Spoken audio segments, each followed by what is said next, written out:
আচ্ছা, আমরা সচরাচর আনারস খাওয়ার পর উপরের অংশটা ফেলে দিই।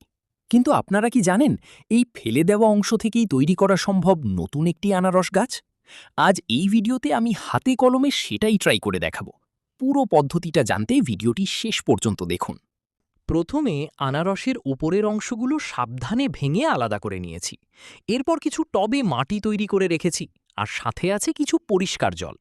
আর হ্যাঁ, সাথে দেখছেন এই শোলাগুলো, এগুলোর মাঝে দুটো বড় ছিদ্র করেছি। ভাবছেন এটা দিয়ে কি হবে? ভিডিওতে একটু পরই জানতে পারবেন। আনারসের ওপরের বাড়তি পাতাগুলো পরিষ্কার করে নিলাম। দেখুন, এখানে অলরেডি ছোট শিকড় দেখা যাচ্ছে। এবার এই ডালটিকে টবের মাটিতে বসিয়ে দিচ্ছি।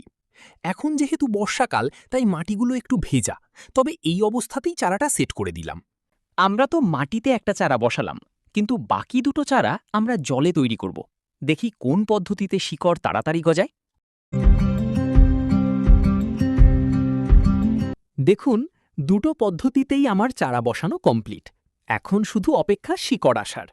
আপনারা যদি জানতে চান এই এক্সপেরিমেন্ট সফল হলো কি না, তবে চ্যানেলটি সাবস্ক্রাইব করে রাখুন। পরের আপডেটের জন্য চোখ রাখুন পরবর্তী ভিডিওতে।